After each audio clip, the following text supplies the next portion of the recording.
Olá pessoal, tudo bem? Sejam muito bem-vindos ao canal da Devir e no tutorial de hoje nós vamos aprender a jogar Blind Business, um jogo que tem muita negociação e um certo blefe.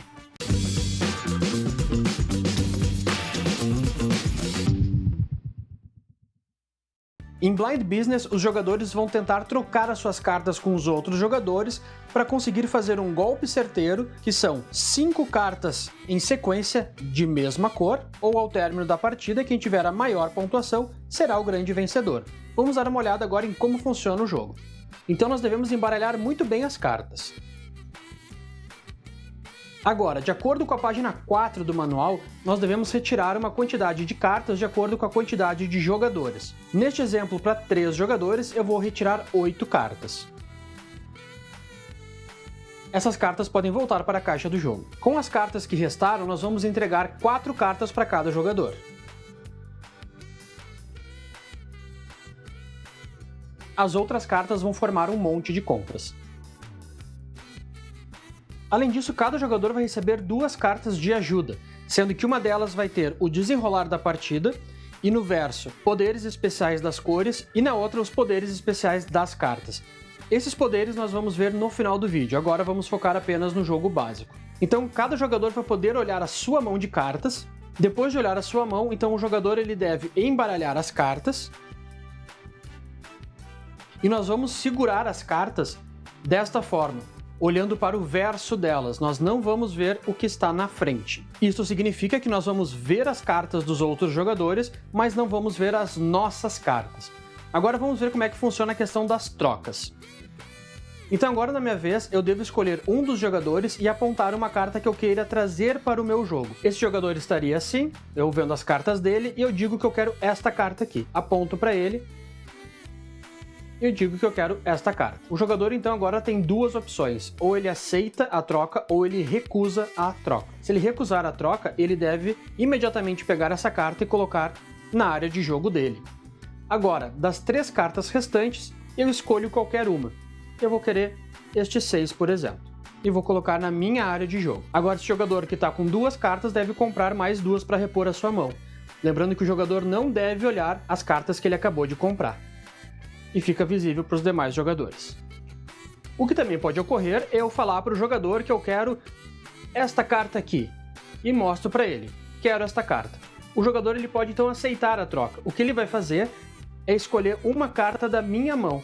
Então ele vai escolher essa aqui, por exemplo. Aí agora está comigo a decisão de aceitar ou recusar essa troca. Eu vou aceitar para vocês verem como é que funciona. Simplesmente a gente troca as cartas, essa carta vai para a área de jogo dele, e essa carta vai para minha área de jogo. Como cada um utilizou uma carta, esse jogador repõe a mão, e eu também reponho a minha mão sem olhar a carta que veio. O que também pode acontecer é eu escolher esta carta aqui dele, aí ele vai dizer que aceita a troca, vai apontar para uma carta da minha mão, e eu posso acabar recusando. Se eu recusar a troca, o que acontece é que cada um coloca na sua área de jogo a carta que foi apontada.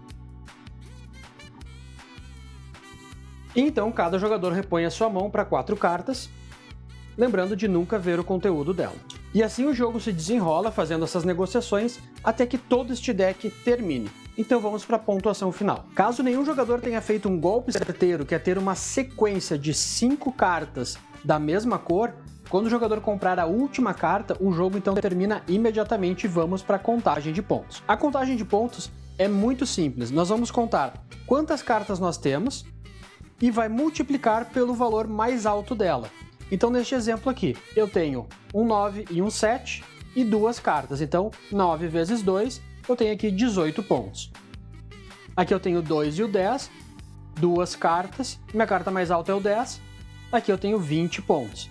Aqui eu tenho 1, 2, 3, 4 cartas, a minha carta mais alta é o 10, 10 vezes 4, e aqui eu tenho 1, 2, 3, minha carta mais alta é o 10, então eu vou fazer 10 vezes 3. E ao término dessa contagem, quem tiver mais pontos é o vencedor em Blind Business. Agora vamos dar uma olhada nos poderes das cores. Para partidas mais estratégicas, os jogadores podem adicionar à pontuação final os poderes especiais das cores. As cartas verdes, chamadas de recreio, para 2 ou 3 jogadores, quem tiver mais cartas vai poder adicionar uma carta da sua mão. Ou seja, o jogador poderia olhar sua mão e baixar uma carta. E veja só, se ele baixar uma carta neste momento da pontuação que forme a sequência, vejam só, 6, 7, 8, 9 e 10, eu tenho 5, eu ganho imediatamente a partida. No poder das cores, quem tiver a maioria de recreio pode acabar por finalizar a partida imediatamente fazendo o golpe certeiro. Agora, em uma partida com 4 ou 5 jogadores, além de poder baixar uma carta, o jogador ainda ganha 10 pontos de vitória. As cartas de paredões, que são essas amarelas, em 2 ou 3 jogadores, quem tiver maior quantidade de cartas ganha 10 pontos. Em 4 ou 5, quem tiver maior quantidade de cartas ganha 20 pontos e o segundo maior ganha 10 pontos. Já as cartas de estação ferroviária e centro da cidade funcionam em conjunto. Para cada par que a gente tiver, nós vamos ganhar um total de 7 pontos. Aqui eu tenho 1, 2, 3 cartas de estação ferroviária, 1, 2, 3, 4 cartas de centro da cidade. Ou seja, essa última carta aqui eu não contaria. Eu tenho então 3 pares, 3 vezes 7, 21 pontos. E é assim que funcionam os poderes das cores. Agora, para uma partida avançada, além dos poderes das cores, ainda podemos utilizar o poder das cartas. Vamos dar uma olhada em cada um desses poderes, eu vou aqui usar as cartas verdes. A primeira carta que nós vemos aqui é o jogador flexível, ou seja, ele serve como um coringa, mas apenas para formar a sequência. Então ele não tem um número atribuído a ele pode ser qualquer número para formar uma sequência e dar um golpe certeiro. Se nós tivermos a carta número 1 na nossa área de jogo, esta carta vale como 2. Ou seja, se eu tivesse essa situação, eu não teria 2 cartas, eu teria 1, 2, 3 cartas, então seria 3 vezes 2. Então o poder da carta número 1 é valer por 2. A carta de número 2, ela entrega ao jogador uma carta de OK. Essa carta pode ser usada a qualquer momento da partida, no momento de troca. Quando eu apontar uma carta para um jogador, eu posso entregar esta carta para ele. E no momento que eu entrego essa carta para ele, ele é obrigado a aceitar a troca que eu sugeri. O poder da carta número 3 é depois que eu baixar ela na minha área de jogo e repor a minha mão, eu posso então escolher trocar a minha mão de carta com a de outro jogador. O poder da carta número 4 é quando eu baixo na minha frente, eu vou repor a minha mão, então eu vou poder olhar as minhas cartas. Ainda assim eu devo me embaralhar, mas pelo menos eu tenho uma noção do que eu tenho. A carta número 5, ela sozinha não faz nada. Porém, se eu baixar o 5 e o 6, esse conjunto vai me dar 5 pontos adicionais no final da partida.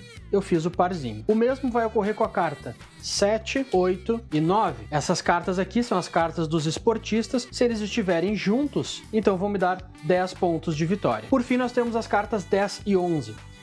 A carta 10 indica que se eu for o jogador que tiver a maior quantidade de cartas baixadas na minha área de jogo, eu devo descartar uma delas. E a carta 11 diz que se eu tiver a maior quantidade ou igual, eu devo descartar uma carta da minha área de jogo. Tendo em vista que são multiplicadores bem altos, essas cartas aqui dão esta certa penalidade. Então, pessoal, essas foram as regras do jogo Blind Business com as suas variantes. Espero que vocês tenham gostado do vídeo, deixa o teu like, comenta aqui o que vocês acharam do jogo e nos vemos num próximo vídeo de regras. Tchau, tchau!